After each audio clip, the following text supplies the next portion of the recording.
Bom dia, pessoal. Bom dia a todas, a todos. Tá desligado? Tá ligado. Bom, prazer estar aqui com vocês hoje, nessa manhã fria, né?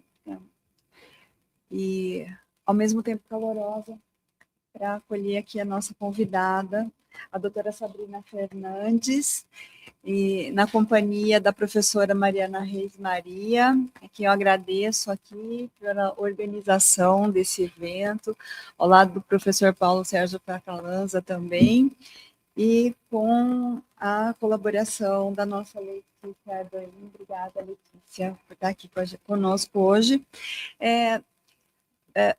Eu não sei se vocês sabem, né, nós não estávamos programando fazer o 6º ciclo de debates alternativas sistêmicas rumo à sustentabilidade da vida, agora nesse primeiro semestre.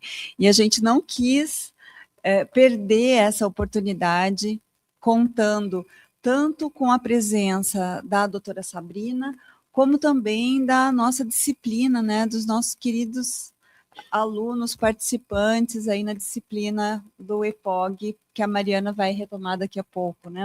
É uma oportunidade de contar aqui com um público que para a gente é um público muito querido e também a possibilidade de transmitir depois, né, mais adiante, com a ajuda do também querido Davi Carvalho, que providencia para a gente toda essa possibilidade de levar para um público maior esse debate.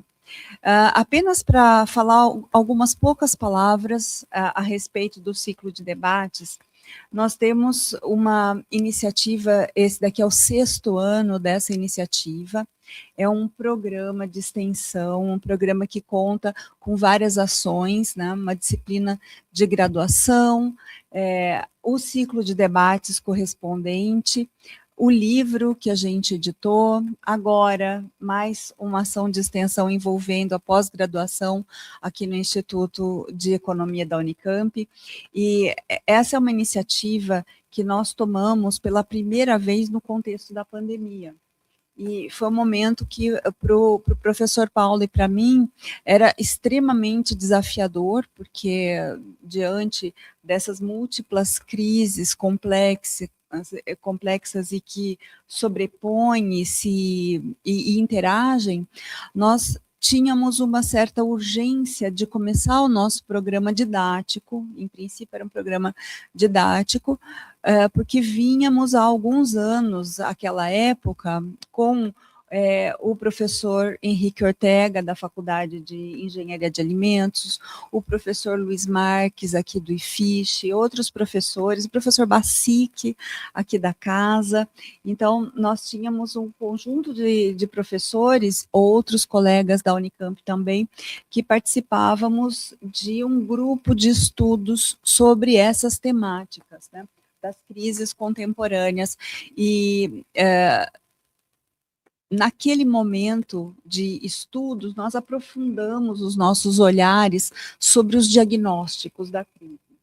E aprofundando esse olhar sobre o diagnóstico da crise, que já conhecíamos historicamente por esses debates, que agora recentemente, né, fizeram seus jubileus de ouro e um pouco mais ainda, né, só trouxe aqui para lembrar algumas datas para vocês, né, nós estamos aqui 54 anos da primeira cúpula da Terra, Estocolmo, em 72. Também naquele mesmo ano, o relatório do grupo do MIT, liderado pela professora bióloga Donella Meadows, dentro de uma equipe interdisciplinar que estava fazendo um diagnóstico para o Clube de Roma a respeito dos prospectos para a humanidade diante de um contexto de múltiplas crises também, então há tanto tempo já.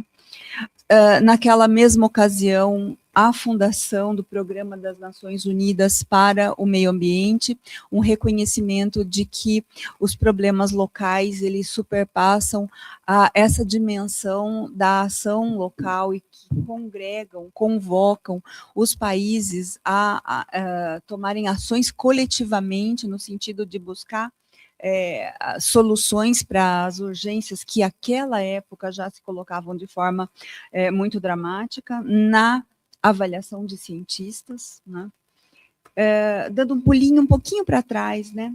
Nós já temos 60 anos do livro, do livro não, é um texto curtinho, do Kenneth Baldwin, né, Paulo, falando aí sobre a economia da espaçonave Terra, então com um reconhecimento a respeito de limites também, esse debate sobre limites, né, que eu estou revisitando aqui há cerca de 50 e tantos anos, 60 anos, tem um momento crítico naquela década de 70, e eu queria lembrar aqui para vocês de uma obra que está fazendo aniversário esse ano, os 50 anos de Catástrofe ou Nova Sociedade, um modelo mundial latino-americano.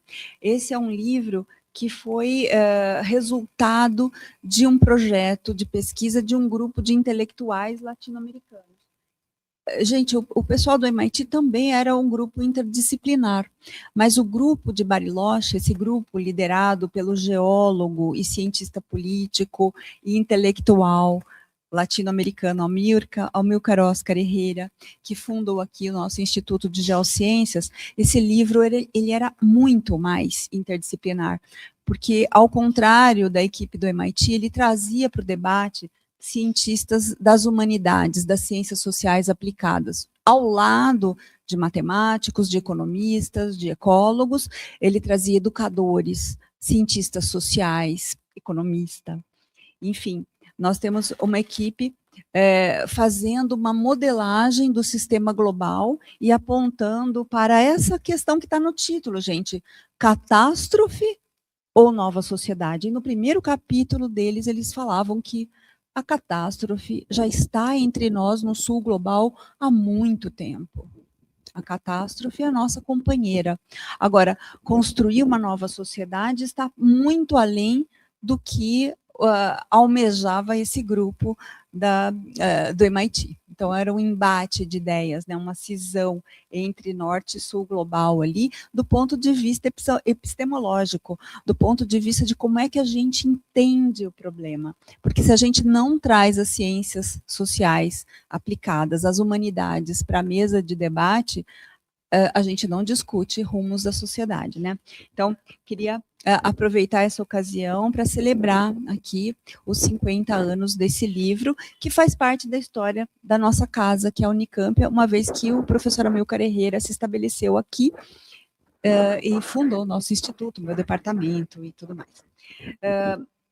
Bom, lembro também que nós estamos no 55º aniversário de uma outra obra muito importante para quem é economista e segue esse debate, que é o livro do Georgescu Reagan, Nicholas Georgescu Reagan, que foi um discípulo, um colega, um pupilo e um companheiro do Joseph Alois Schumpeter, então, um economista evolucionário, trazendo na sua bagagem uma formação de estatístico, de matemático, e que deixou uma obra totalmente iconoclasta diante do paradigma neoclássico, que foi, digamos assim, a porta de entrada desse economista para a economia. Ele começou trabalhando com economia do consumidor. E ele foi muito bem acolhido pela comunidade mundial dos economistas. Quando ele escreveu esse livro, que agora está comemorando 55 anos, que é A Lei da Entropia e o Processo Econômico, ele foi simplesmente banido da sociedade dos economistas, né? Ele foi proscrito. E hoje, bom, é uma grande referência para quem se interessa nesse debate sobre os limites múltiplos que a nossa sociedade enfrenta, aí tanto do ponto de vista biofísico, termodinâmico, como do ponto de vista social. Então, sem mais, gostaria só de falar para vocês que nós, no meio da pandemia, respiramos fundo, resolvemos fundar esse programa, onde a gente se desafiou a olhar para além dos diagnósticos das crises, para olhar para as alternativas, para olhar para que essa ideia de que não temos alternativas é um consenso terrível, é um consenso epistemicida, é um consenso que mata a nossa capacidade de pensar o futuro. Então, estamos aqui para pensar, para abrir esse debate, para abrir o nosso novo ciclo, o sexto ciclo de debate, alternativas sistêmicas rumo à sustentabilidade da vida, com essa banca muito querida aqui. Muito obrigada, professora Rosana, então, com essa belíssima introdução. Né, eu queria também só rapidamente fazer uma pequena fala, dizendo que, além do sexto ciclo de debates, né, alternativas sistêmicas rumo à sustentabilidade da vida, nós estamos tendo aqui aulas abertas da disciplina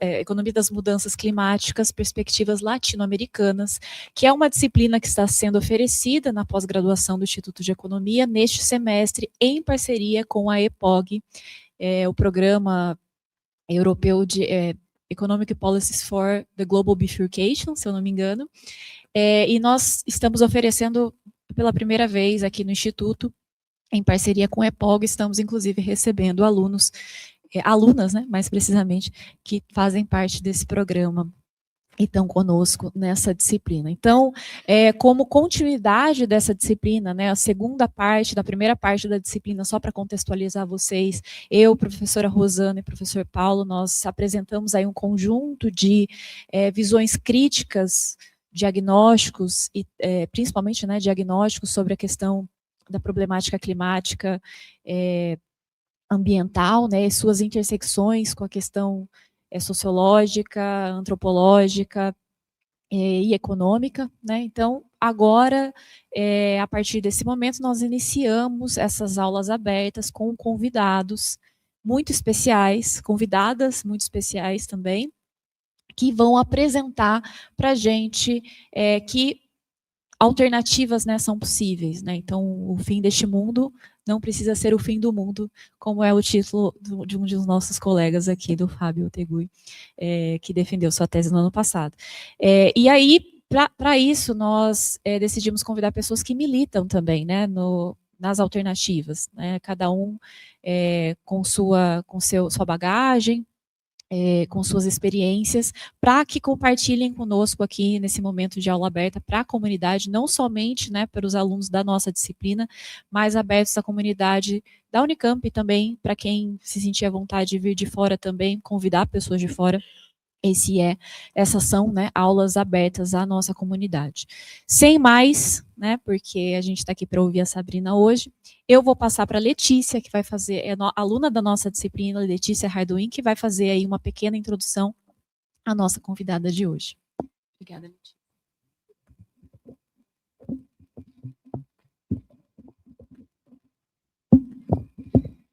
Bom dia a todas e a todos. É um prazer estar aqui abrindo essa aula em formato aberto, principalmente para receber nossa convidada, Sabrina.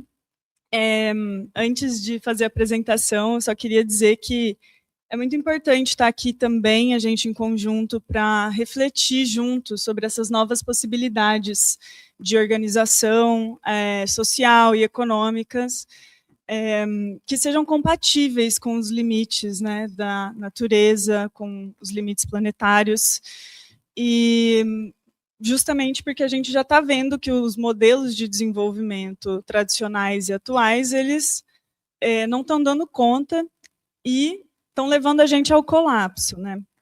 Então, muitas vezes quem atua na área ambiental se sente de mãos atadas frente à dimensão da crise ecológica que a gente tem na nossa frente, para lembrar que a crise ecológica ela é muito mais abrangente que a crise climática, que é uma crise de emissões, né? Ela abrange também erosão do solo, esgotamento de recursos hídricos, perda de biodiversidade, vários processos que estão interligados. Então, é muito importante a gente pensar em soluções integradas que considerem a economia não como uma esfera autônoma, mas inserida dentro do meio ambiente, assim como a sociedade. A gente depende do meio ambiente e eu acredito que a aula de hoje vai ser uma grande contribuição nesse sentido para a gente abrir nossos horizontes de possibilidades de visões mais integradas, né, que desafiem esse modelo, esse sistema produtivo que é baseado em níveis altíssimos de extração, de produção e de consumo. Então, é uma honra ter a Sabrina aqui na mesa, fazer uma breve apresentação. A Sabrina é pesquisadora e escritora, com mestrado em Economia Política e doutorado em Sociologia pela Universidade de Carleton, no Canadá. Ela foi bolsista de pós-doutorado no Centro de Estudos Avançados Latino-Americanos, na Universidade de Guadalajara, no México, e na Universidade de Viena e Universidade Livre de Berlim, pela Fundação Rosa Luxemburgo, na Alemanha.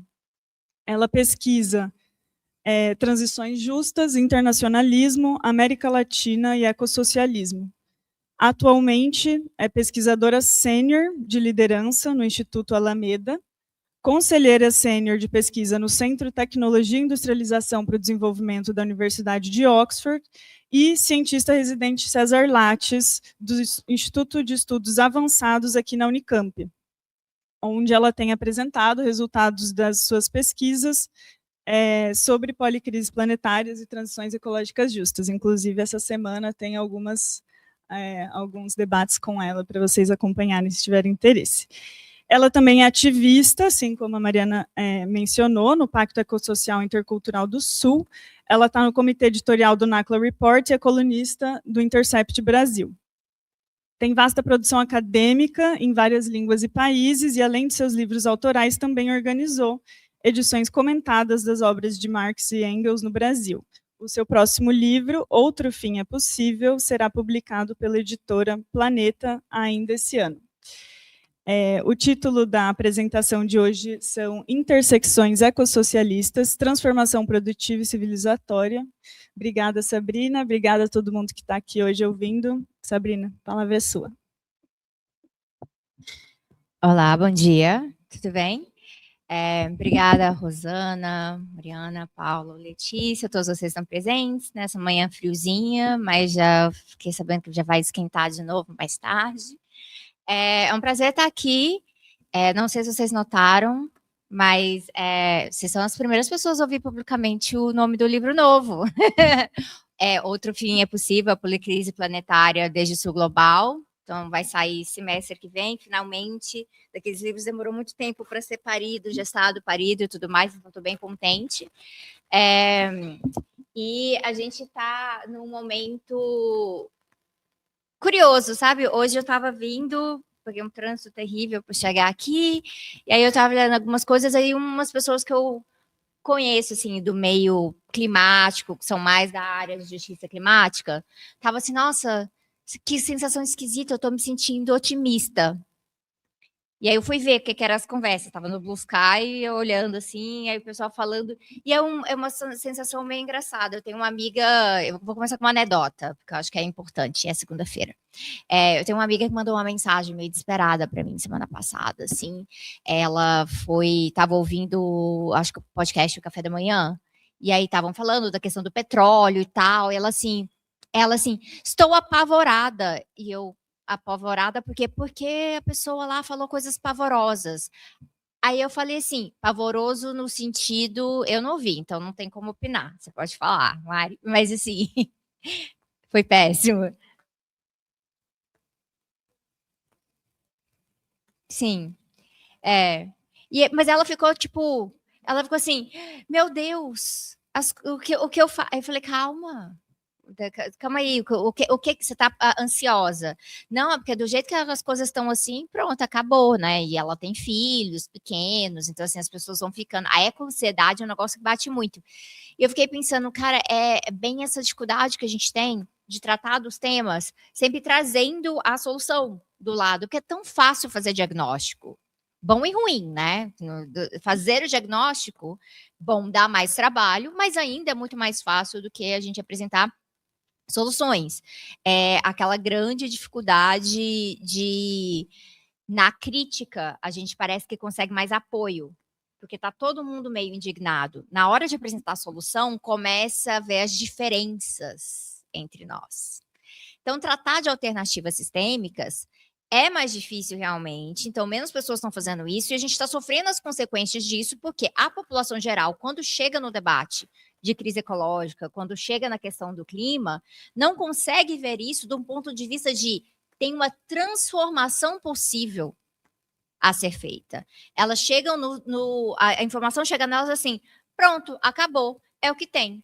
É o normal, este é o novo normal é policrise, o novo normal é que as coisas vão só degringolar, e a partir disso aí, vamos ficar meio desesperado uma parte do tempo, e outra parte do tempo a gente se aliena, e deixa que talvez algumas pessoas mais iluminadas ou em posição de poder possam fazer ajustes para tentar alongar a nossa vida na Terra um pouquinho mais, mas não no sentido de resolver os problemas. Então, a gente tem um desafio bem mais complicado, porque quando chega na parte de apresentar soluções, nós estamos entre a cruz e a espada, porque a gente tem que apresentar coisas que são pragmáticas, reais, fáceis também. Tipo, o que a gente pode fazer agora, nesse exato momento, com essa conjuntura, com essa correlação de forças, mas sem ceder a isso como se isso fosse suficiente, porque a partir do momento que você considera isso suficiente, você embarca num certo tipo de negacionismo também. Porque o suficiente de agora, ele não chega à raiz.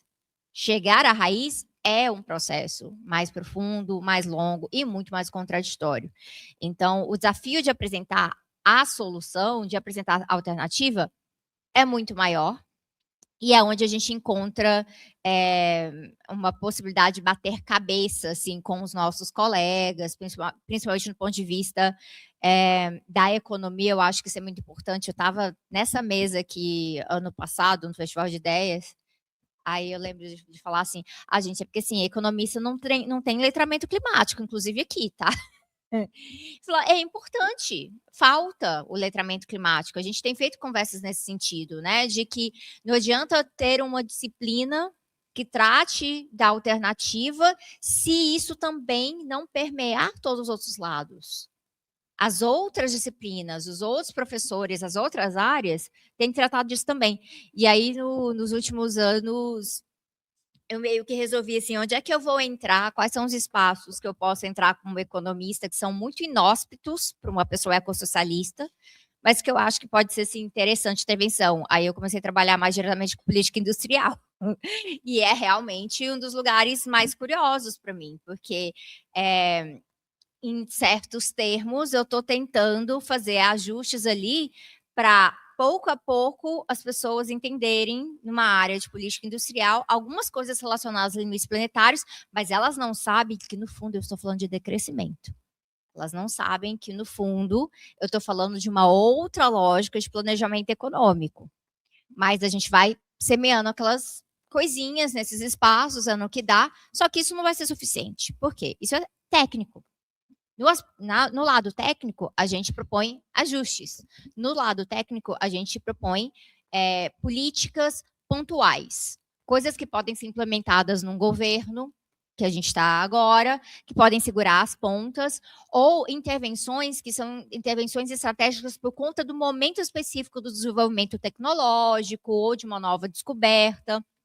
Então, no Brasil agora, a gente tentando segurar as pontas com o debate da mineração em terras raras, mas que a gente está sofrendo para fazer esse debate hoje, porque a gente não fez um debate direito sobre soberania em mineração em nenhum momento nos últimos 20 anos.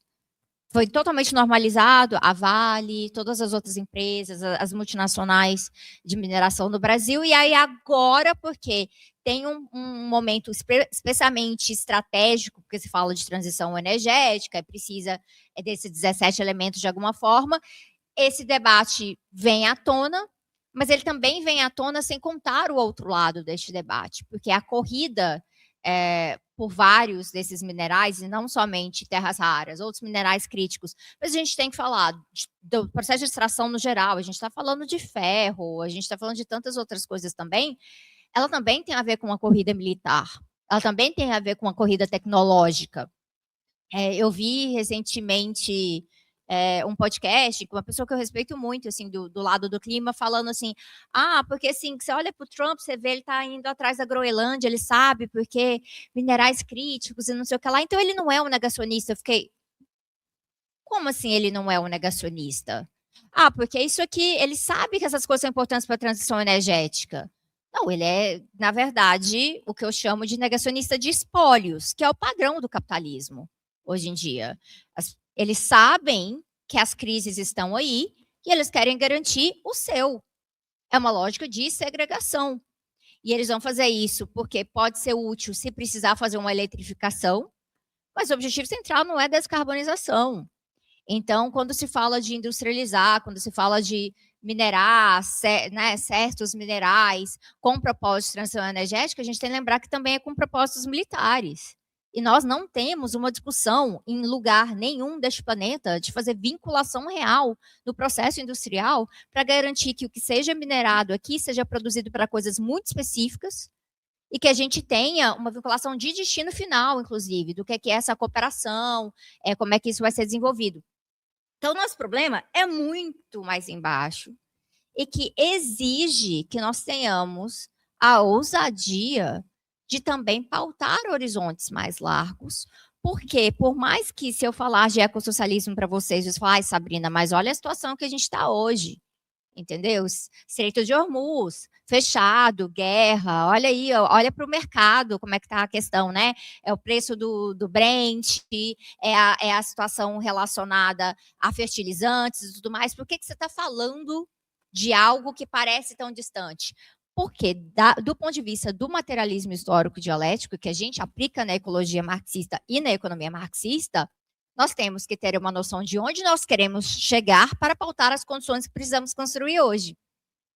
Isso traz critérios extremamente importantes para a gente definir o que é o nosso curso de ação imediato e como nós podemos costurar esse curso de ação imediato para que ele não esteja, na verdade, interrompendo ou gerando um obstáculo para as coisas favoráveis que a gente quer no futuro.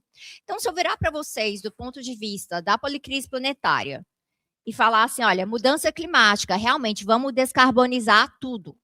E aí, descarbonização vira o meu único eixo para eu poder avaliar a questão climática, eu estou criando centenas de outros problemas. Porque eu não estou olhando para limites biogeofísicos do planeta, eu não estou olhando para outros tipos de impacto socioambiental, eu não estou olhando para o território, eu não estou olhando para a questão da propriedade da tecnologia, eu não estou olhando para a questão que é muito viável, que é tipo simplesmente lembrete da entropia planetária no nosso sistema fechado, e essa é a nossa tendência, né? Então, a economia ecológica, ela traz isso muito para frente, mas isso acaba sendo ignorado nas outras áreas, né? Como se física não existisse. Onde é muito importante lembrar que economia ecológica é um dos espaços mais interdisciplinares dentro da economia. Então, valorizem isso, gente. E aí, eu vou criando esses outros problemas, obviamente a situação vai ficando cada mês mais desfavorável, e aí daqui 10 anos eu falo, tá vendo, não tem como eu fazer essa outra coisa, porque olha, a correlação de forças é essa, a materialidade é essa. Claro, eu fico pensando só em micromomentos, eu não penso no que eu tenho que fazer hoje para colher no futuro. E aí, essa é a diferença entre você ter uma mentalidade investidora e uma mentalidade ecológica. A mentalidade investidora é que eu realmente vou botar essa grana aqui agora e eu vou ter tanto lá na frente, mas eu estou fechado nessa linha aqui. Então, pode ser que lá na frente descubra que o Banco Master era um grande processo fraudulento, e aí você colocou, né, os fundos de pensão dos trabalhadores ali envolvidos no Banco Master, e agora? Como é que você colhe lá na frente? Porque sua perspectiva foi fechada. Foi olhada em, este o retorno que eu vou receber desse investimento, e acabou aqui. Na perspectiva ecológica, a gente é obrigado a olhar para uma série de condições que nós vamos construindo.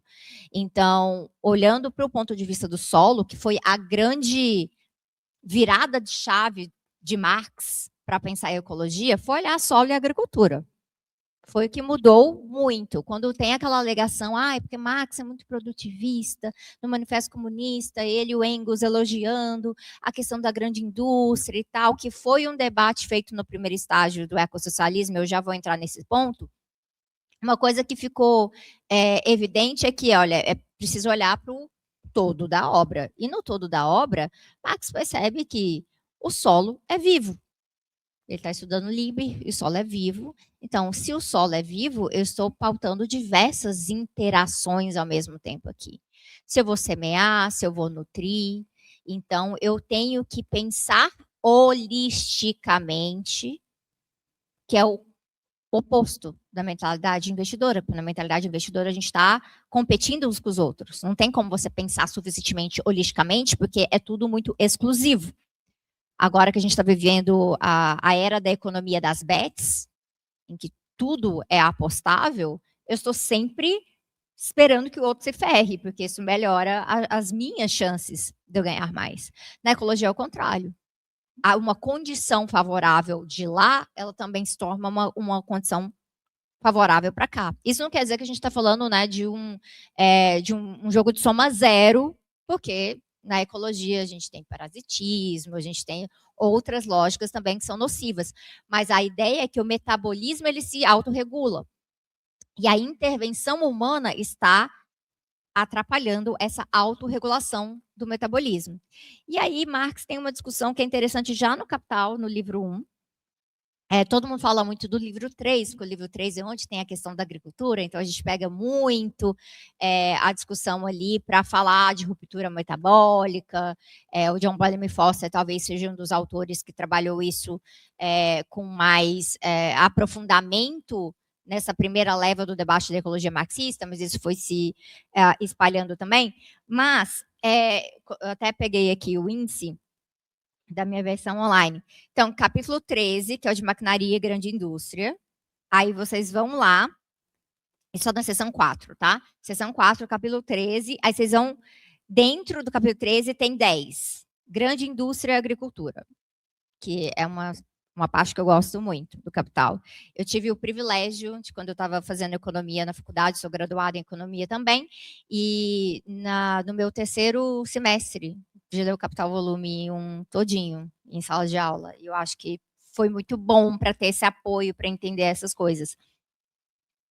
Tem um trecho que o Marx fala assim, ó, com a predominância sempre crescente da população urbana, amontoada em grandes centros pela produção capitalista, esta, por um lado, acumula força motriz histórica da sociedade e, por outro lado, desvirtua o metabolismo entre o homem e a terra, isto é, o retorno ao solo daqueles elementos que lhe são constitutivos e foram consumidos pelo homem sob forma de alimentos e vestimentas, retorno que é a eterna condição natural da fertilidade permanente do solo. Com isso, ela destrói tanto a saúde física dos trabalhadores urbanos, como a vida espiritual dos trabalhadores rurais. Mas, ao mesmo tempo que destrói as condições desse metabolismo, engendradas de modo inteiramente natural e espontâneo, a produção capitalista obriga que ele seja sistematicamente restaurado em sua condição de lei reguladora da produção social e numa forma adequada ao pleno desenvolvimento humano. O que ele está falando aqui, para resumir? O capitalismo gera uma insustentabilidade direta. Você vai ver isso tanto no processo de urbanização, que a princípio era uma migração do campo à cidade, o advento da indústria e afins, mas vai virando uma condição de estabelecimento espacial do ser humano. Então, agora você nasce na cidade e você fica na cidade, não é mais um processo de migração. Então, a urbanização ela vai tendo suas outras características. Ela centraliza, ela verticaliza, ela vai girando a seu próprio conjunto de crises internas no contexto urbano. Mas, para além disso, o que o capital tem que fazer? O capital não tem como ficar sem recurso. Então, ele vai tentar fazer um tipo de ingerência desse processo. Só que, em vez de voltar a uma noção da regulação em que o ser humano se regula a partir da natureza, isso passa a ser o ser humano regula a natureza. Então, eu não parto mais da natureza, eu intervenho na natureza. Isso é também uma questão ideológica, não é só do modelo produtivo em si. Tem a ver com uma perspectiva que é de dominação, que é uma perspectiva de superioridade e que é uma perspectiva que muitas vezes coloca que se há um problema que nós mesmos criamos, vamos agora inventar uma coisa nova para lidar com esse problema. Isso vai interferir muito com a nossa definição de inovação. Vai mexer com a nossa definição do que é tecnologia. Tecnologia passa a ser algo sempre da sociedade moderna. Se não consegue, a gente aprende na escola, né? Nossa, o fogo, né? O manejo do fogo como tecnologia, a agricultura como tecnologia muito importante, 10 mil anos atrás, peripapapó, mas se você joga a palavra tecnologia numa sala hoje, as pessoas vão falar de quê? Vão falar de computador, vão falar de drone, vão falar de data center, vão falar de satélite, etc. Então, você tem uma apropriação da ideia da tecnologia para estar inserida sempre nesse meio da modernidade e de modo a ser algo usado pelo ser humano para intervir no ambiente ao seu redor. Você fecha essa definição. E aí, partindo desse ponto de vista aqui, do caso específico da fertilidade do solo, quando o Marx está olhando, né, que ele chama, né, a eterna condição natural da fertilidade permanente do solo, se dá por vencido de que isso aqui não vai acontecer mais, porque o capital não vai funcionar dessa forma. O capital precisa extrair mais do que ele devolve. O que ele vai fazer, então? Ele vai remanejar, né? Então, essa sujeição, né? Esse lado que a gente dá de sujeito para o capital, né? Ele vai remanejar essas externalidades, que é a grande parada da coisa. Esse é o tipo, tudo que a gente tenta fazer no meio da disciplina de economia é tentar que as pessoas vejam as externalidades. Não joguem para fora do modelo, não joguem para outro lugar. E vendo a externalidade, a gente aprenda a lidar com ela internalizando-a, que é a grande dificuldade. E aí, o que fica posto aqui? Realmente, olha, aqui a gente está extraindo demais porque a gente tem que produzir mais. Agricultura capitalista. É aumentar o output, a safra, agora a gente quer safra o ano inteiro, então a gente vai intervindo, a Revolução Verde tem muito a ver com isso tudo. Estou bem resumindo bastante a história aqui. E aí, o que é isso? Então tá, então o solo ficou desnutrido aqui. Então agora eu vou minerar num outro lugar e eu vou tirar de lá e vou colocar aqui. Então não se pensa em corrigir onde o problema é feito. Você cria um problema em um outro lugar, agora para tapar o buraco onde você está. Boa parte do que a gente considera indústria hoje em dia existe simplesmente para isso. Existe para corrigir um problema que foi gerado pelo próprio sistema. E aí, nós vamos entrando num problema do ponto de vista da alternativa, que é, se o sistema capitalista gera um problema e ele cria uma indústria para criar soluções temporárias, pontuais, que não corrigem o problema pela raiz, porque corrigir o problema pela raiz significaria uma mudança no modo produtivo. O que isso gera? Dependência. Então, quando a gente olha para a dependência, não estamos falando só de dependência econômica no sentido de capitalismo dependente, a gente tem uma economia que é mais primária, então a gente não tem uma valorização na cadeia produtiva, e tem uma troca econômica desigual, e aqueles países, né, depois a gente importa deles mais caro e tudo mais, o nosso trabalhador é super explorado. Isso tudo é muito importante dentro da TMD, isso é muito importante para a gente discutir na nossa condição como brasileiros, mas discutir troca econômica desigual, sem discutir troca ecológica desigual, é fazer um seletivismo que gera negacionismo sobre a realidade. toda troca econômica desigual tem algum aspecto de troca ecológica desigual também, e atualmente muito do que está sendo proposto como alternativa para corrigir a troca econômica desigual no Brasil mantém a troca ecológica desigual. Então você vai, então vamos industrializar tudo aqui, mas a gente vai aumentar a capacidade de extração. A gente vai colocar mais pressão ainda sobre o território. E a gente não está destinando o que a gente está extraindo, o que a gente está produzindo, a outros lugares. Então, você fala, no ponto de vista do agronegócio, a normalização da commodity como o principal meio de intervenção agrária no país. É contado para todo mundo que, gente, é um país em que passa fome, e o planeta e tudo mais, temos que nos preocupar com essas coisas. E aí agora, tipo, na minha pesquisa, uma coisa que eu vejo muito é a questão da agropecuária regenerativa. Como que ela aparece aqui como uma solução do próprio mercado? O agronegócio passa a ser muito criticado pelo aspecto de uso intensivo da terra, a degradação do solo, as suas emissões variadas e o desmatamento. Isso começa a pegar mal, principalmente quando a gente entra num contexto de um governo progressista que está mais orientado a tentar, pelo menos, fiscalizar ou colocar algumas leis para tentar conter um pouco disso, mas só conter, não é nem reforma, tá? É só contenção.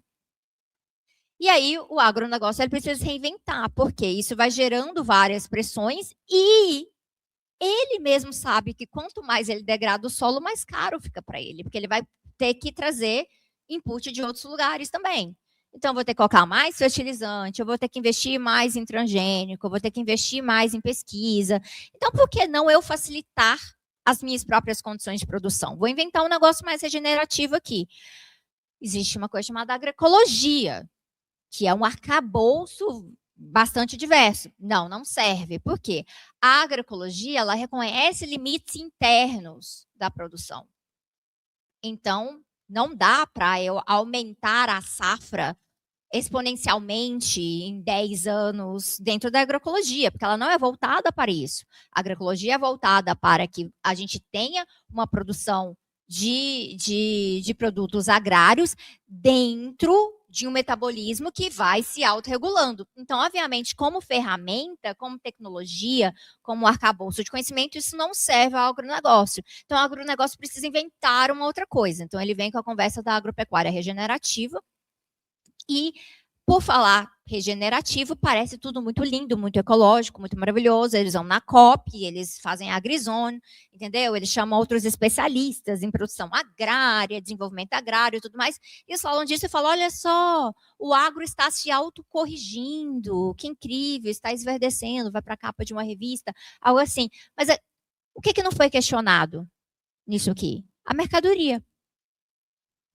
O output, o que é a produção, aquilo que sai do agronegócio, continua sendo, primeiramente, antes de qualquer outra coisa, commodity.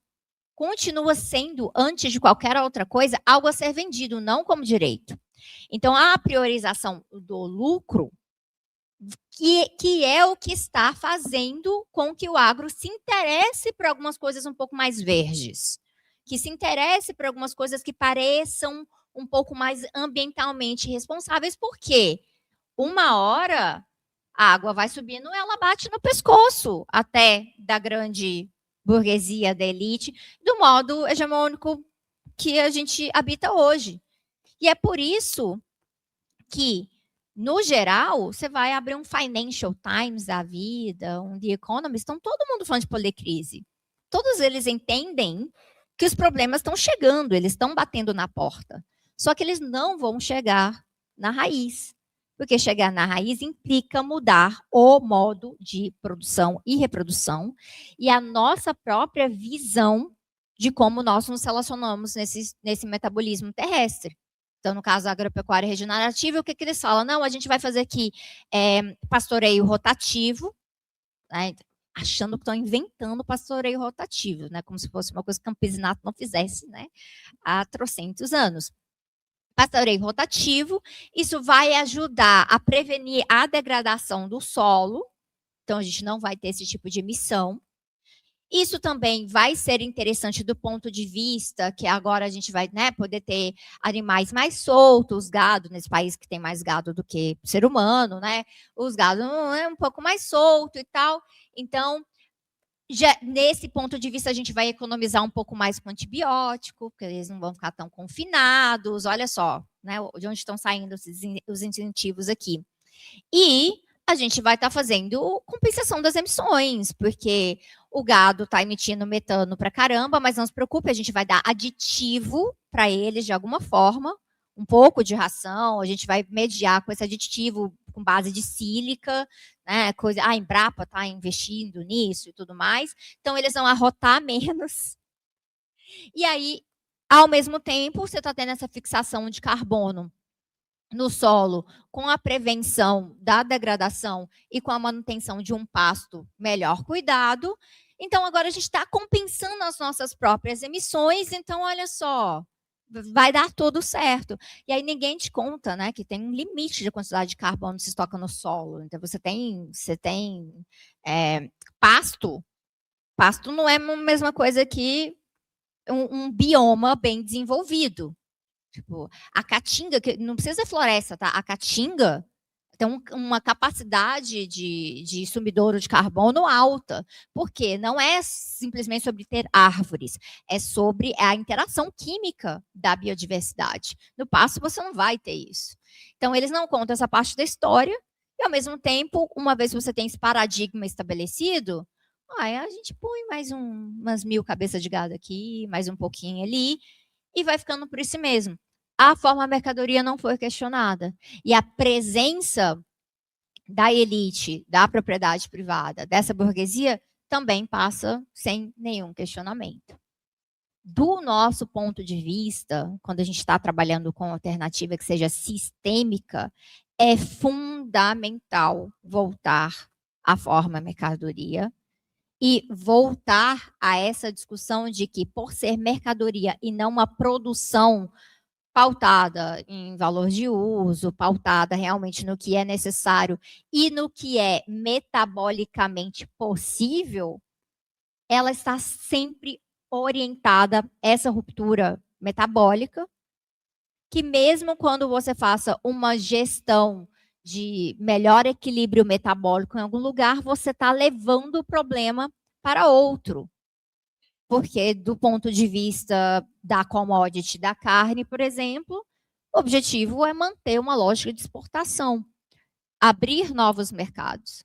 Se, do nada, o Partido Comunista Chinês resolve sair com uma diretiva de, não, olha, a gente viu que o chinês está começando a comer mais carne, mas a gente resolveu que realmente isso não faz muito sentido de aumentar ainda mais o consumo de valor da carne, porque a gente não quer comer carne que nem o estadunidense come carne, porque a gente quer ter uma dieta mais diversa, que não seja colonizante, porque isso está acontecendo também, né? Que é um processo de apagamento de tradições alimentares que vai acontecendo quando você tem a padronização através da commodity.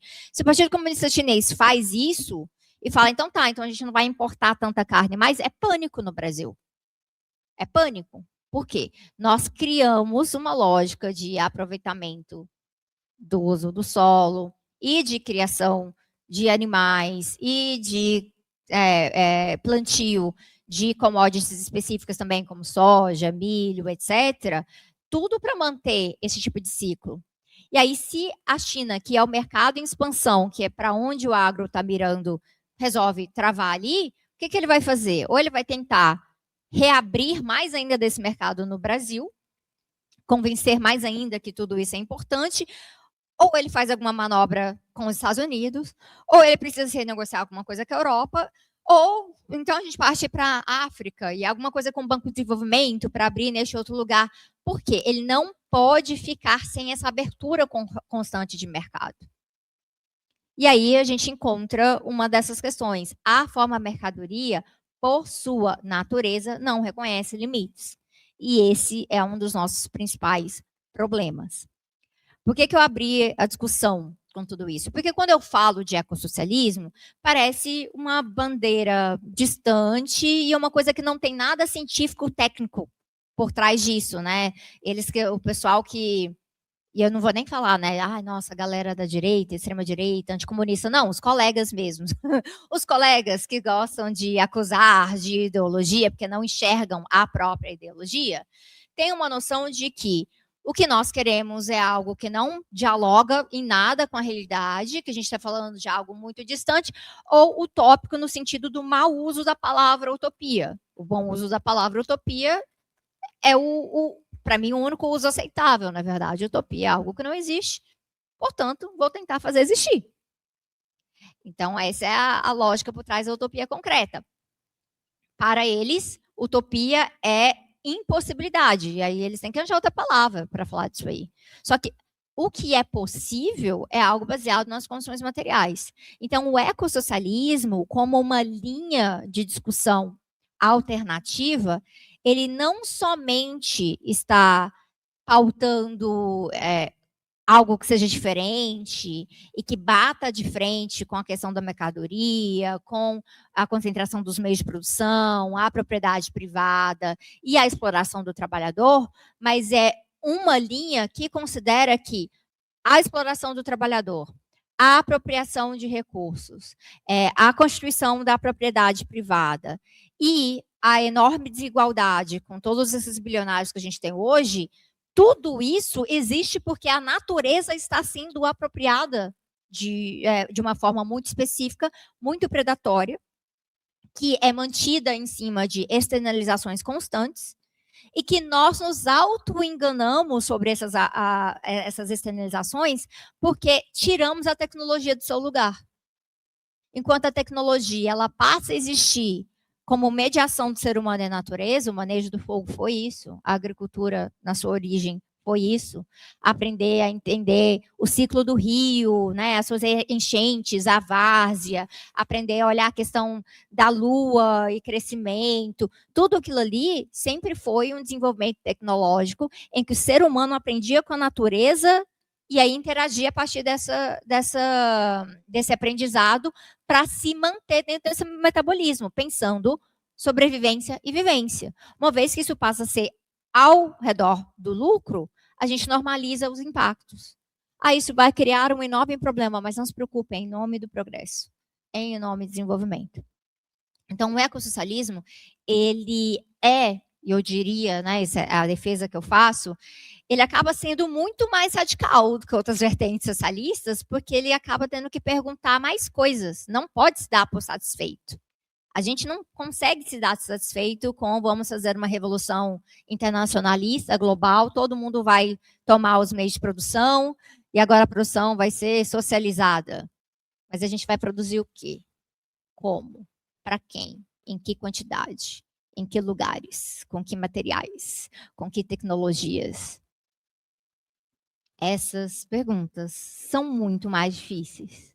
Essas são as perguntas que criam micro-antagonismos internos. Eu ia tentar usar uma palavra até um pouco mais amenizada, falar conflitos, mas a gente encontra antagonismos mesmos, porque há uma lógica de tratar o desenvolvimento por desenvolvimento, sem aquele questionamento específico de que tipo de desenvolvimento é esse, que acabou sendo muito internalizada no campo de esquerda e no campo socialista também, que uma vez que a gente traz o ponto de vista ecológico, a gente apresenta um problema para esse discurso. E aí eles resolveram tratar esse problema, abordar falando assim, como assim você está falando de impacto de extração? Como assim você está falando de não pode explorar petróleo que a gente tem, mas ele é nosso. Então você é imperialista. Então você está querendo que Trump venha e pegue esse petróleo. Aí eu falei, né, recentemente, dei algumas entrevistas antes, né, ano passado, antes da incursão sobre a Venezuela. Mas é meio que uma questão que o materialismo histórico ensina. Você desenvolver uma indústria não significa que você vai ter soberania através daquela indústria. Não garante. Se o imperialismo está aí, ele está ali para pegar algo que não foi desenvolvido e para pegar o que foi desenvolvido. O que o Trump fez ali no caso da Venezuela? Ele simplesmente falou, ele pegou e ele inverteu discursivamente aquilo que a gente sempre tratou como um dos grandes méritos socialistas de almejo de um desenvolvimento de esquerda, que é o nacionalismo de recursos. O que vai resolver o nosso problema? A gente nacionaliza todos os recursos, a gente industrializa internamente, então nós vamos acabar com a troca econômica desigual dessa forma. Mas a gente faz isso para alimentar uma lógica produtiva global que não tem teto. Não tem teto. Quem quer, onde há o capitalismo fóssil, e quem quer que esse capitalismo fóssil se mantenha, vai continuar catando onde for possível. Por mais que a gente já tenha, tecnicamente, né, chegado em processos de pico de uso do carvão, né, e tudo mais. Mas quem quer o combustível fóssil, ele vai atrás. E aí, se você já desenvolveu a indústria, mais fácil ainda. Vou investir menos. Talvez vou ter que só recauchutar essa indústria, fazer algumas adotações das sanções que eu mesmo impus, né? E aí eu impus as sanções, eu sucateei. Não é algo que o setor privado já faz normalmente? Trabalhar para que os serviços públicos fiquem cada vez mais precarizados, para ir lá e poder comprar baratinho? O que foi a privatização da Eletrobras, né? Um preço de banana. E aí você vê, normalizado. Tá todo mundo meio que seguindo em frente, Axio e não sei o que lá, e vai ficando a mesma coisa. A gente vai aceitando essas derrotas que a iniciativa privada vem e toma, mas a gente ainda crê que simplesmente, se a gente tiver tudo no público, resolveu o nosso problema. Como se o público não pudesse ser privatizável e como se usar o público para produzir a mesma coisa que o setor privado quer, não fosse uma maneira do setor privado continuar de olho ali. Eu sempre fico pensando que isso poderia, esse dilema, poderia ser uma forma da gente tentar meio que inverter a coisa, né? Então, eu penso, olha, e se a gente tiver essa produção aqui, então, no caso, eu, Mariana e Diógenes, a gente vai começar a desenvolver alguma coisa para sair pelo Transforma. Sobre isso, de uma proposta que o Iago e o Marco tinham falado um tempo atrás, e eu com essa coisa, né, tipo, como que eu vou dar cara para o pós-extrativismo? Isso é uma discussão que a gente toca muito no Pacto Ecossocial. Vocês vão ter seminário com o Alberto Acosta, que é meu companheiro de militância também, mas o Alberto, ele trata mais a questão jurídica, bem viver e tudo mais, e eu, essa obsessão com o modo produtivo.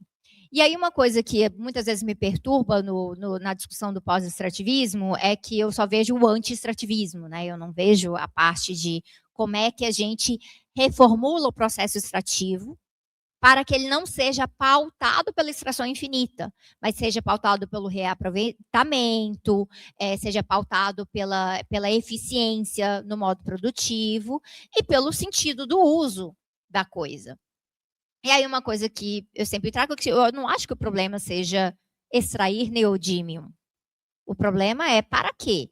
Porque dependendo da finalidade, vai pedir mais neodímio amanhã, e no outro dia, e no outro dia. E aí não vai acabar nunca. E aí vão ter que aumentar uma fronteira. Aí todo lugar que descobrir, tá vendo? Agora você tá, nossa, acabamos de descobrir, você tem uma cidade, 100 mil pessoas aqui em cima. Não, vamos abrir um buraco aqui no meio da cidade. Então, o que é a população de Poços de Caldas está enfrentando agora? E aí, gente, mas é um sacrifício a ser feito em nome do desenvolvimento.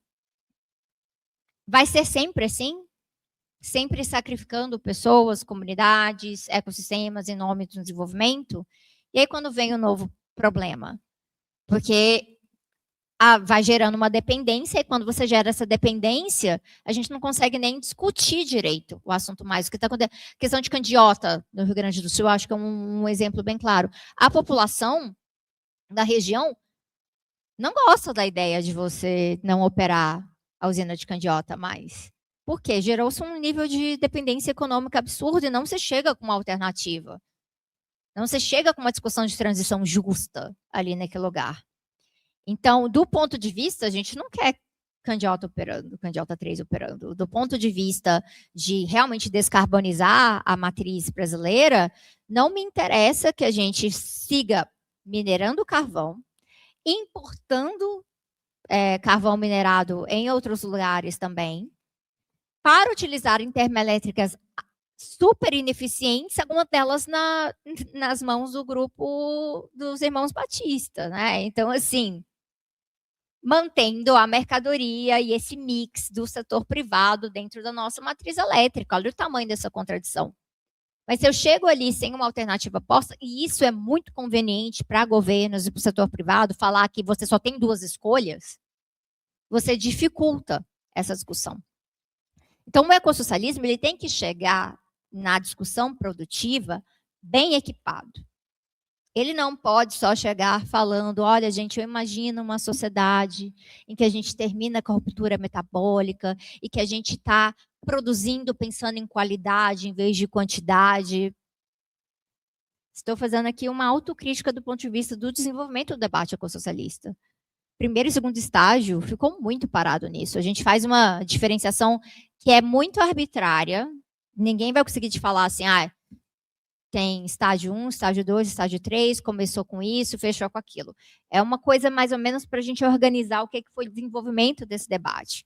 Então, no ecossocialismo vai ter um debate, primeiro, muito a partir dessa discussão do Clube de Roma, e muito a partir de uma crítica do legado soviético, de impacto ambiental, que foi muito mal feita, essa crítica na época. É uma crítica que eu considero que, na época, era muito mais pautada pelo trotskismo versus stalinismo do que uma análise das condições concretas da União Soviética e o que foi realmente erro de pseudociência, o que foi realmente problemas de autoritarismo, de uma visão de dominação da natureza, o que foram as grandes limitações da União Soviética como um estabelecimento de um outro modelo produtivo, enfrentando Guerra Fria, isolamento, guerras concretas e tudo mais. Então, o Andreas Malm tem até uma discussão interessante sobre isso, que é sobre o comunismo de guerra, e aí explica, olha, muito do desmatamento que ocorreu numa primeira fase na União Soviética, não é porque era assim, vamos pegar essas árvores aqui, vamos usar essas madeiras para tudo. Não, você não tinha acesso a combustível fóssil, você usava de madeira. Era meio que isso. Então, o primeiro estágio do ecossocialismo, ele não faz esse debate muito bem. Ele chega muito nessa linha de, olha aí esses produtivistas, autoritários e tudo mais, a gente não quer isso. A gente quer um socialismo mais verde e a gente está aprendendo que realmente, olha, limite do crescimento e tal, mas Marx era um produtivista, então nós precisamos ir além. É um debate muito mais político da disputa entre os socialistas na época. Quando vem o segundo estágio, é um que você retorna para o materialismo histórico, para tentar resolver essa questão. Então, você vai ter ali, década de 90 para começo dos anos 2000, alguns estudos um pouco mais aprofundados. Então, você vai ter, desde o Forster tratando a ecologia de Marx, olhando para a tese de Marx, Epicuro, tudo aquilo ali. Paul Burkett vai trazer coisas sobre um socialismo verde, vermelho, tentando voltar para uma leitura materialista histórica ecológica. Isso dá uma certa arejada no debate, mas o debate também acaba ficando muito voltado a uma ideia de ecologia marxista bem calcada numa modernidade europeia, norte global. E aí, na periferia do sistema, né, no sul global, o pessoal fica assim, mas a gente conhece alternativas que não bebem do marxismo, mas têm encontros. Então, a gente vai olhar para a questão indígena, a questão quilombola, economia do cuidado, a partir, né, de mulheres, o próprio entendimento do que é a urbanização na periferia, completamente diferente da urbanização em Londres, por exemplo. Então, nossas periferias sendo periferias diferentes. Aí a gente casa essa discussão da ecologia com a nossa discussão da dependência, da troca econômica desigual, e eu acredito que isso foi levando para um debate de terceiro estágio, que ainda está muito incipiente, muito porque eu acho que falta um esforço deliberado de falar, deixamos algumas coisas para trás e vamos realmente dar uma descolonizada aqui nesse debate. Porque vocês devem saber, visto polêmicas esse ano, o marxista tem medo dessa coisa de decolonial. Né? Que fica, nossa, mas aí estão querendo tratar de outras áreas de pensamento, mas isso não é materialismo histórico, eu sou idealista, e eu, sendo um pouco mais eclética que eu sou, porque eu faço trabalho em território, minha militância é territorial, minha militância não é em partido, não é nem tanto na academia, apesar do meu ecossocialismo também ser conhecido na academia. Quando você está fazendo uma discussão que ela é mais territorial, mais voltada à resistência e pautar uma alternativa naquele lugar especificamente, a gente vai vendo que os saberes vêm de lugares diversos e você tem que aprender a dialogar. E que fulano ali está almejando algo muito diferente de você, mas a gente tem parâmetros em comum. Então, eu não preciso ser Yanomami e estar dentro de uma crença Yanomami para ter altas confluências com Copenhague nessa discussão sobre a queda do céu, sobre eu lendo, né, o livro ali, e eu pensando, gente, isso aqui é uma grande análise da policrise planetária, mas ninguém colocaria nesses termos. Porque como assim? Ele está falando dos espíritos da floresta, isso não tem nada a ver com materialismo histórico. São métodos diferentes, mas chegam a conclusões comuns. Isso é algo que, dentro do método científico, a gente valoriza, a gente usa isso como método de triangulação, para a gente verificar falseamento de dados. Então, em outras áreas, nas exatas e na biológica, é totalmente comum você partir de pontos de vista diferentes e você chegar a conclusões similares. Isso é considerado uma coisa boa. Por exemplo, eu tenho uma doença crônica que, do ponto de vista da medicina chinesa, ela é outra coisa a partir da base, mas a recomendação de tratamento é muito parecida com a medicina ocidental. Porque entenderam algo em comum nesse processo, e a gente precisa fazer isso, e o terceiro estágio do ecossocialismo, ele acaba tendo que ser muito ousado nesse sentido. Um outro lugar que ele bebe muito é do anarcocomunismo. Então, vai encontrar discussões, assim, o Michel Lovy talvez seja quem mais mergulha nisso. Tem um livro dele chamado Afinidades Revolucionárias, com Olivier Benzacenot, em que discute um pouco sobre o ecossocialismo e o anarquismo. A gente tem algumas discussões similares que foram tocadas pelo Murray Bookchin. Então, nessa perspectiva, porque uma coisa que é muito valorosa, apesar de eu não sou anarquista, eu realmente acredito que o Estado pode ser uma ferramenta muito importante de disputa e tudo mais, apesar da gente apanhar do Estado, às vezes, literalmente, algumas vezes, né? Eu ainda acredito que isso é bastante disputável, mas a gente constrói umas pontes muito interessantes com perspectivas anarquistas e movimentos anarquistas, porque muitas vezes esses espaços estão muito centrados em encontrar alternativas agora. Porque se o Estado está em disputa, a disputa do Estado é longa, e eu preciso resolver um problema, então vou pensar uma outra coisa aqui. Então, movimentos anarquistas e autônomos, eles têm muita coisa a ensinar sobre não se contentar com ter que correr atrás de um projeto de lei, que talvez não vai dar em nada, porque muda o Congresso, e aí é vetado, ou alguma coisa assim. E aí o ecossocialismo tenta fazer essa ponte. E uma outra coisa que o ecossocialismo faz uma ponte desde o primeiro estágio, mas eu sinto que está começando a dar resultados agora com o surrealismo. Então, a partir das artes, a partir de uma outra visão. Então, tem um diálogo com Walter Benjamin que é primoroso.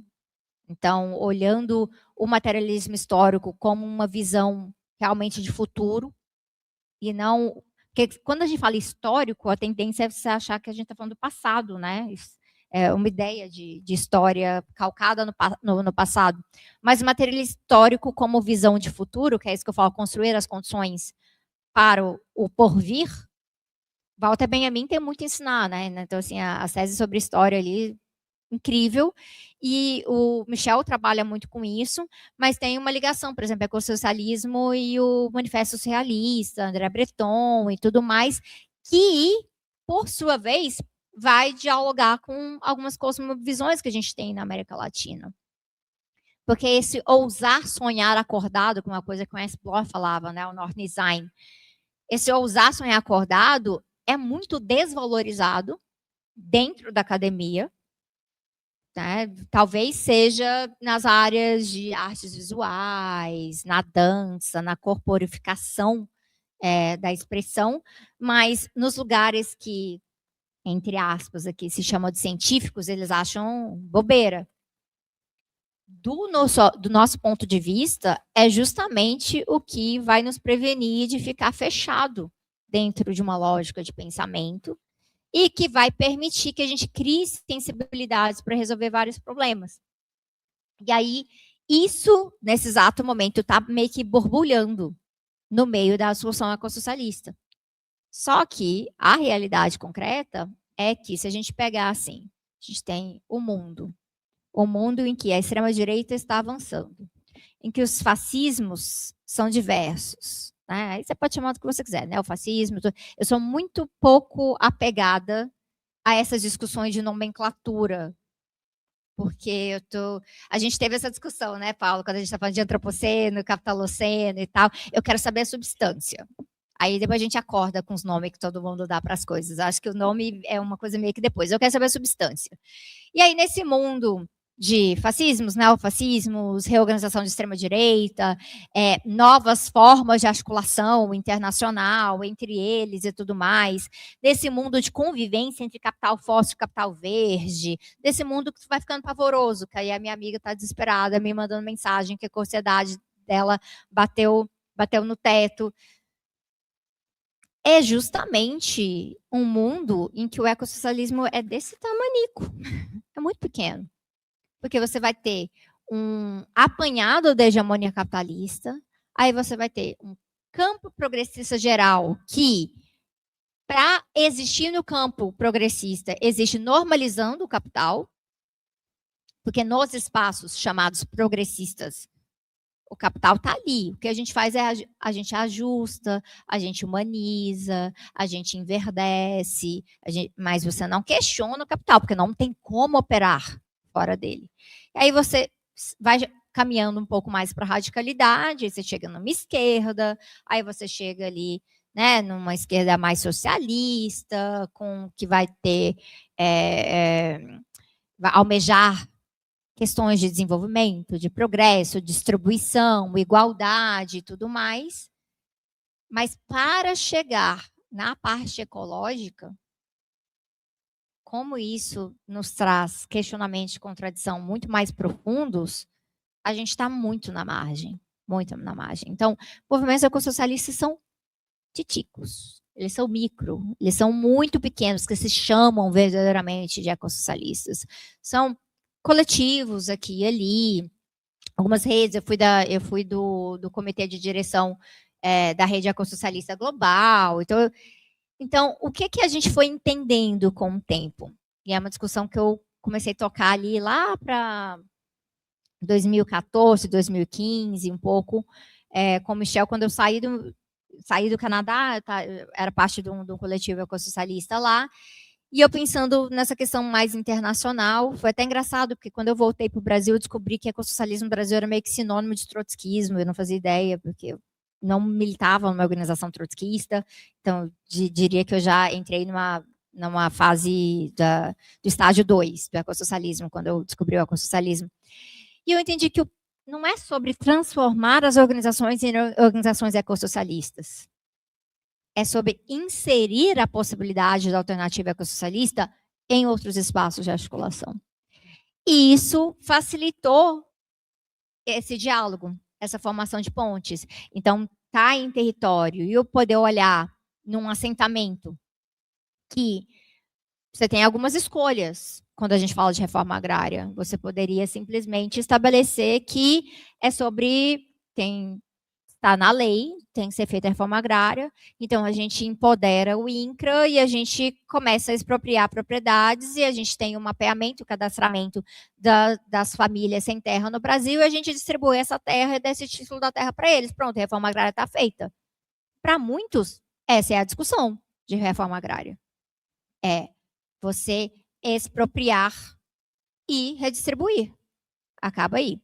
Se você entra no ponto de vista um pouco mais socialista da coisa, é sobre expropriar, redistribuir e dar sentido produtivo nacional. Então, você também quer socializar a produção. Você vai ter metas, você vai ter planejamento, etc. e tal. Mas a monocultura se encaixa nesse modelo. a degradação do solo, tem encaixa nesse modelo. Você ter mais gado do que gente e as pessoas estarem se entupindo de carne vermelha e tendo mais problemas cardíacos e diabetes e onerando mais ainda o sistema de saúde, se encaixa nesse modelo. Porque ele parou na questão da propriedade. Então, onde que o ecossocialismo ele consegue intervir nesse debate? Ele vai lá e pega na mão da soberania alimentar. Ele vai lá e pega na mão da agroecologia. Ele vai lá e pega na mão do ecofeminismo. Ele pega na mão das mulheres trabalhadoras rurais. Ele pega na mão da nutrição diversa. E a gente vai ter que, né, avaliar o que é o brasileiro come. Ele pega na mão das pessoas que foram atingidas por agrotóxicos, seja como trabalhadores ou por conta, né, do surto de câncer e outros problemas relacionados a isso.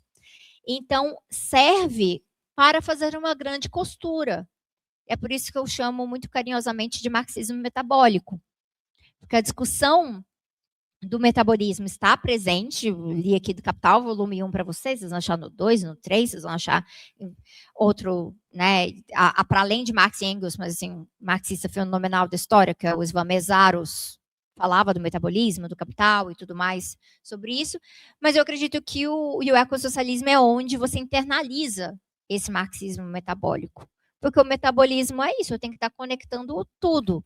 Se eu estou doente, meu corpo está doente, como o planeta está doente, se eu tratar demais uma coisa sem olhar para a outra, isso dá um problema, né? É por isso que o pessoal da medicina de família e comunidade está sempre batendo, né, nessa tecla de que a gente está numa lógica de exames, muitos remédios, e a gente vai ficando mais ou menos nessa linha, e aí o remédio cria um outro problema, que aí você precisa de outro remédio. Tem um videozinho, agora não vou lembrar o nome, do Porta dos Fundos, que é com o Gregório do Vivier, e é basicamente, ai, doutor, eu tenho isso. Ah, então tá, então você toma isso aqui. Ah, mas isso aqui vai afetar o fígado. Ah, então vou te passar isso aqui. E aí ele vai passando coisas, né? Era calvície, né? Começava com, é calvície. Ah, então, a única coisa que funciona é esse aqui, ó, finasterida. Aí você, mas eu ouvi falar que isso dá importância. Ah, então toma um Viagra. Ah, mas isso não vai afetar outra. E aí você vai virando um ciclo. O capital funciona dessa forma. Exatamente dessa forma. Qual que é o problema? Muitas discussões socialistas não mudam essa forma. Muda o médico. Ah, não, agora o médico agora é o Estado. Mas a gente vai continuar criando certos problemas e a gente vai criando outros remédios para esses problemas e a gente vai gerir tudo isso. O que nos coloca que realmente não basta ir para cima da forma mercadoria. Era entender que uma vez que a produção e a reprodução ela está para ser transformada, ela tem que ser transformada como um todo. Isso significa chegar com perguntas estratégicas, que me leva à última parte do que eu quero discutir com vocês para a gente abrir para um debate, conversa e tal. Essas perguntas, elas não podem ser simplesmente abstratas, mas ajuda a partir delas como uma orientação geral do nosso pensamento. Uma das questões centrais para mim, que eu fui desenvolver na minha pesquisa já, então, artigos, capítulos de livro, trabalhando isso, é justamente o conceito da zona de sacrifício. Porque eu poderia, no geral, estar falando assim, e produção para quem? Para quê? Aquelas perguntas que eu fiz no começo. Mas isso está meio que pairando como uma nuvem aqui em cima. Como é que eu desenvolvo um parâmetro real para falar para vocês? Aqui não. Dessa forma, sim. Dessa forma, não. Eu tenho que desenvolver esse conjunto de critérios. Um conjunto de critérios que eu acho que é importante é a partir do ponto de vista da zona de sacrifício. Por que a zona de sacrifício é importante como conceito para a gente?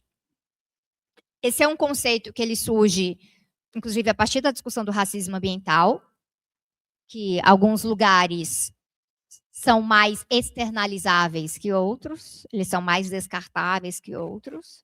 Isso tem, sim, uma camada transversal, racial e colonial. O conceito desenvolvido nos Estados Unidos já havia isso, então, vamos botar um lixão. Onde é que você bota o lixão? Do lado do condomínio de luxo ou do lado do gueto, entre aspas, né? O uso do gueto aqui, nessa análise, ela é meio proposital, porque o gueto, ele existe nesse conceito nos Estados Unidos, não como a periferia da margem, mas a periferia no centro também. Você não está indo, quando você vai, do que foi a guetoização do Harlem em Nova York, você não vai muito longe, não está muito longe da Times Square. Então, mas é o lugar em que você não vai entregar serviço público de qualidade. Você vai, praticamente pula. Né? Essa questão da guetoização, ela tem muito a ver com apartheid. Se você, no caso da Palestina, é uma coisa muito, muito visível. Você está em Jerusalém Ocidental, Jerusalém Oriental, a partir do momento que os colonos sionistas vão tomando espaços na Jerusalém Oriental, que tecnicamente pela ONU, né, no papel, deveria ser Palestina, você vê uma diferença da aplicação de serviços públicos. Você vê uma diferença da entrega tipo, de fachadas e de limpeza no geral. E aí isso dá a impressão de que, tá vendo, o palestino é sujo. Ele não limpa, mas você não entrega o serviço público ali. A zona de sacrifício, como conceito, ele nasce dessa discussão nos Estados Unidos, que se colocava que você coloca o lixão ali você não recolhe o lixo com muita frequência.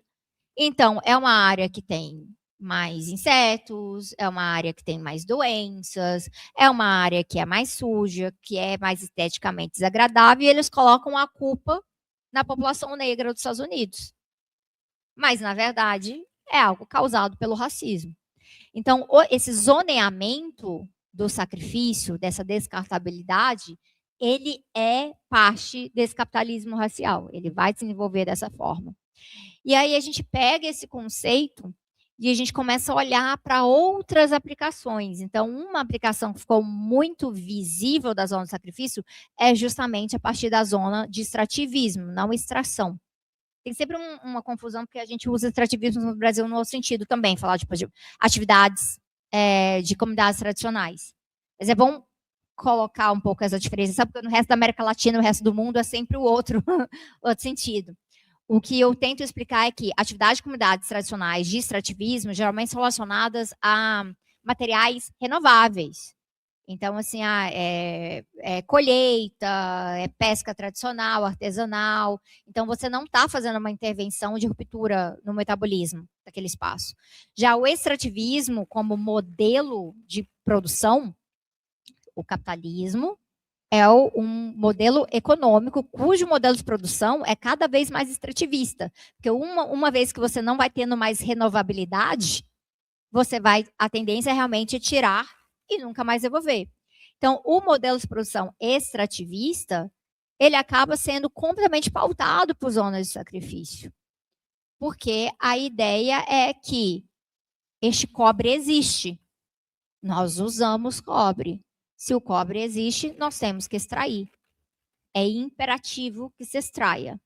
O único que é oferecido para a gente são os termos da extração. E aí os termos da extração podem vir de várias formas, de falar assim, olha, as operações vão ser nesses horários, a gente vai contratar tantas pessoas da comunidade local, essa lei obriga que a gente faça uma compensação, então isso vai levantar recursos para a educação, isso vai levantar recursos para a saúde. Mas o fato que o cobre existe já é suficiente para dizer que ele deve ser minerado. Ele é imperativo, é assim que o extrativismo funciona. E se a sua comunidade for afetada, a gente cria uma compensação aleatória, no máximo. Ou a gente te tira daí, que é uma outra lógica colonial profunda de expulsão frequente. Essa expulsão, ela pode ser diretamente violenta, pode ser uma intervenção que se faz ali, né? Então, a gente precisa estar debaixo da sua casa. Então, ou a gente te tira com violência. Então, isso acontece em vários eixos, né? O que foi a desocupação da favela do Moinho? no meio de São Paulo. Tarcísio quer um palácio, então vocês saiam daqui. Basicamente isso. Então, Tarcísio quer um palácio, então de repente a favela do Moinho virou o centro do PCC. Então tem que mandar a polícia lá para cima, né? Processos de criminalização relacionados com isso. E isso vai acontecer nos casos de mineração também. Eles vão fazer esse tipo de expulsão. O outro tipo de expulsão é a expulsão de longa exposição. A vida vai se tornando mais difícil, tem mais violência cotidiana no espaço, seu filho fica doente agora toda hora, então você vai pegar sua malinha e você vai para outro lugar. Você desterritorializa as pessoas como parte do processo. Não como uma intervenção direta, mas pela mera existência da atividade ali. Para o capital, isso é um bônus, é maravilhoso. Quando você desterritorializa pessoas, você desorganiza elas. Elas se perdem por aí. Você perde a comunidade, você perde seus vínculos, elas se tornam mais vulneráveis. Então, tem uma discussão muito boa que a Teia dos Povos faz sobre isso, sobre terra e território, a importância do vínculo territorial. O conceito de território é maravilhoso, porque nós brasileiros, a gente manja muito desse conceito, ou pelo menos deveria. Nós temos o arcabouço, né? A gente tem Milton Santos, a gente tem lutas de sem terra, de quilombola, indígena, território vale. Eu falo de território na Europa, eles pensam assim, mas que bairro? Entendeu? Tipo, é uma visão muito fechadinha, e eles acham que tudo que é territorial é ultralocalista. Eles não conseguem imaginar o território como espaços de sobreposição e confluência. Então, a gente já tem uma vantagem epistêmica aqui, nossa. Então, usemos dessa vantagem para fazer as nossas intervenções. E aí, o que acontece nessa zona de sacrifício é, o sacrifício está posto. Mas por que sacrifício? Porque é sacrifício em nome de algo. Não é um impacto. Ai, nossa, eu estou aqui existindo, então, claro, esse computador teve impacto, a minha roupa teve impacto, eu comi hoje de manhã, isso teve impacto, eu vim de carro para Campinas, isso teve impacto. O impacto, ele está em todos os lados. O sacrifício, ele é a ordenação de impactos excessíveis, que é o lugar para onde você manda a externalização e você não olhar para ela nunca mais. Porque aquele povo não conta ou aquele território não conta. Inclusive, muito baseado agora, que a discussão da zona de sacrifício está crescendo no Brasil, é incrível, tipo, de 3 anos para cá. Está sendo usado, as comunidades estão usando, não usavam. Começaram a usar, isso é mérito da integração da luta latino-americana. Isso é método dos encontros, dos movimentos fazendo trocas entre si, porque essa discussão já é mais antiga nos lugares. No Chile, ela tem muito tempo, porque ela vem justamente da questão do cobre e do carvão, e ela vai entrando no vocabulário das comunidades que começam a se articular e falar, não seremos zona de sacrifício. Só que quando você fala, nós não seremos zona de sacrifício, você está pautando outro tipo de reivindicação, em que você simplesmente me compensar não basta. Eu quero fazer parte dessa discussão, eu não aceito consulta teatral, e eu quero, inclusive, ter direito a veto, que é uma coisa que os sistemas de consulta não oferecem. A gente faz muita referência à Convenção 169 da OIT, principalmente para comunidades indígenas e tradicionais, né? Então, que você é obrigado a ter consulta, que ela seja livre, prévia e informada, que é o mínimo, né? O mínimo de tudo.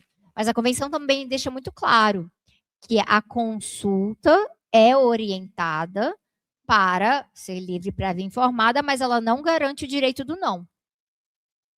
Então, o que acontece muito frequentemente é o governo segue os ritos, aí ele ouve, aí ele muda algumas coisas e o projeto segue em frente, porque a comunidade fala não, absolutamente não, ela continua à mercê de um sistema em que o Estado está acima do povo. O Estado está aqui junto com o capital. Né? Então, se colocar como zona de sacrifício é também dizer que o direito ao veto também é um direito democrático. E falar, pelo menos, aqui não. do ponto de vista da gente estar trabalhando com economia de transição, isso é muito importante para lidar com uma contradição que está posta. Nós precisamos, sim, de mais lítio. Nós precisamos, sim, de samário. Nós precisamos de cobre. Precisamos de ferro. Então, tem que ter extração. Mas eu também não quero zona de sacrifício. Onde que eu vou encontrar uma coisa no meio do caminho? É o desafio posto sobre a regulação que Marx colocou no Capital 1, 2 e 3. Fazer essa regulação ser humano-natureza é aprender a definir onde teremos impacto, que tipo de impacto, né, o grau desse impacto, e se esse impacto é justificável do ponto de vista de ganhos concretos e não para alimentar o lucro e a cadeia produtiva do capital, que é a forma que é hoje. E aí, um exemplo muito claro que eu dou muito no meu trabalho, pesquisei muito a questão do carro elétrico vários anos, é que se a gente passa a olhar o problema do clima só do ponto de vista das emissões de combustíveis fósseis, e principalmente CO2, que é o que eu chamo de visão de túnel de carbono, né, a palestra inicial da residência eu falei disso. Se você olha só desse ponto de vista, então, se eu tenho 1 bilhão de veículos de combustão, agora eu vou colocar 1 bilhão de veículos elétricos. A tendência não é nem essa, porque a tendência é uma convivência entre eles. Em nenhum lugar deste planeta é discutido de que para cada um veículo elétrico que eu boto na rua, eu tenho que tirar 10 de combustão. Não existe. Aí é uma matemática que eu gostaria que alguém fizesse essa conta, porque eu acho que seria uma excelente política pública, mas ela não existe. Como é que eu tiro 10 de combustão? Eu tiro a necessidade do carro. Eu elimino dependência, eu melhoro o transporte público, eu aumento a eficiência. Eu torno as cidades mais caminháveis, mais agradáveis, menos perigosas, porque carro é acidente, né? O problema do carro não é só emissão. Então, é tudo isso. Eu boto um trem. Botar um trem entre Campinas, Barão Geraldo e São Paulo facilita muito a vida. Então, eu poderia pensar desse ponto de vista, de reduzir graus de dependência. Se eu reduzo o grau de dependência, talvez eu não preciso colocar 1 bilhão de carros elétricos. Talvez eu precise colocar os carros elétricos que vão fazer parte de um sistema de compartilhamento, ou colocar uma cota, entendeu? Famílias com 5 crianças, ou um tamanho, vamos eliminar a Hammer. Essa coisa de Dodge Ram para ficar dando rolezinho no meio da... Eu sou de Goiânia, né, gente? Iago também é, a gente sabe que é isso. Entendeu? Ficar dando rolezinho no Vila Mix ali, de Dodge Ram, agora ela vai ser elétrica, então tá tudo bem. Então, assim, complicado, eu colocaria um limite nessas coisas, mas não é isso que está posto. Então, o que está posto é, precisamos produzir a maior quantidade de carro elétrico possível. Olha só, a China acabou de anunciar que pela primeira vez na história exportou mais carro elétrico do que de combustão. Essa notícia em si não é uma notícia ruim. Eu gostaria realmente que a China estivesse exportando mais carro elétrico do que de combustão. A manchete não me preocupa o contexto. Porque se for só isso colocado como solução, a gente é um problema. Se torna uma falsa solução. Então, eu preciso que, do ponto de vista de não criar zona de sacrifício, mas também descarbonizar o transporte global, eu preciso encaixar outras coisas nessa conversa para que o impacto que exista seja simplesmente o impacto socialmente necessário e ecologicamente regulado. Daí a importância da zona de sacrifício, porque ela me gera uma primeira tensão de um possível veto, de uma possível exclusão. Essa área aqui não. Aqui não pode. Território indígena, ele tem esse valor. Porque o território indígena, ele não, uma vez que ele está demarcado, assegurado e soberano, ele não é só o lugar em que o agro e a mineração não podem entrar. Ele também é o lugar que está produzindo outra coisa. Inclusive produzindo coisas não tangíveis. Produzindo beleza, produzindo vida. Biodiversidade é uma coisa que tentam quantificar, mas não dá. Biodiversidade não é só quantidade de espécies. São relações, é inquantificável o valor da biodiversidade. Então, nós vamos entrando numa outra lógica de visão que, infelizmente, na economia, não entram nos modelos, não entram nas grandes discussões, não está posto nos projetos, programas, policy papers que a gente apresenta. Porque exige estar conectando tantas coisas ao mesmo tempo que quase ninguém está disposto a fazer. E está aí o nosso desafio. Se a gente vai formar novos economistas que sejam mais ecologicamente orientados, que é o que a gente precisa desesperadamente, a minha sugestão para vocês, como ecossocialista, não é de venha para o ecossocialismo, embora se quiser, apresento. A minha sugestão é vamos desenvolver critérios comuns. Esses critérios comuns precisam partir de uma soberania do não, porque atualmente a única forma que a gente articula a soberania é a partir do sim. Então, saiu agora bem recentemente um capítulo de livro e um working paper que eu escrevi sobre soberania ecológica, que é um conceito que eu estou trabalhando já há algum tempo, que é justamente para questionar isso. Nós aprendemos que soberania nacional é ser dono dos recursos para a gente mesmo usar. E aí industrializar a gente mesmo e se tornar mais autônomo e não depender de importação. E aí isso também aumentar a produtividade nacional, e aí isso aumenta o PIB, e aí a gente aumenta o salário do trabalhador a partir disso aí. Fica meio que fechado dentro desse terreno aqui. Na soberania ecológica, eu acho que a gente vai exercer soberania mais ainda. Em mais âmbitos, em mais camadas. Porque na soberania ecológica, eu vou falar, sim, esse lítio é nosso. A gente nacionaliza ele, a gente nacionaliza a indústria, e aí a gente fecha acordos de cooperação, de partilha tecnológica, para que a gente produza coisas específicas que a gente quer produzir. E aí eu vou falar, eu quero sistema de bateria BESS, porque agora estão me contando aí que esse monte de parque eólico, não sei o que lá, e eles estão querendo colocar um monte de data center para lidar com o problema de curtailment dos picos de energia, né? Você cria uma sobreoferta, você neoliberaliza o mercado de energia, aí você deixa uma sobreoferta ser gerada em lugares que você não tem aquela necessidade tão grande, mas por quê? Latifúndio, né? O latifúndio está lá, você cria um latifúndio eólico, um latifúndio de vento, aí você tem um problema sobre a oferta, aí você resolve o problema sobre a oferta trazendo um data center do TikTok. E é isso. E aí, quando vem uma normativa e fala, não, vocês têm que começar a investir no sistema de armazenamento sistêmico, ah, não, mas a Axio não quer pagar, entendeu? A Enel não quer pagar, né? A concessão privada não quer pagar esse tipo de coisa.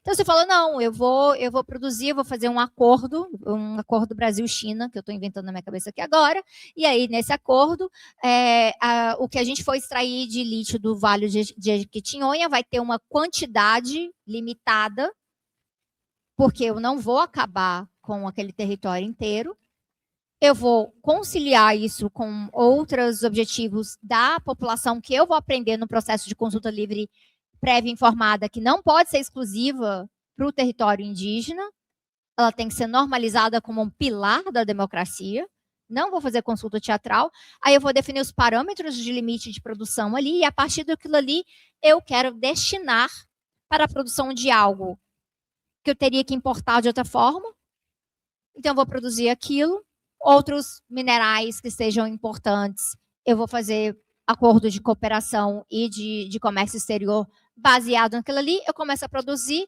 eu atinjo os patamares de produção interna que eu preciso, e aí o excedente eu mando de volta para os países que cooperaram comigo, atingindo as métricas e os índices necessários impostos pelos bancos de desenvolvimento que fizeram o financiamento desse processo.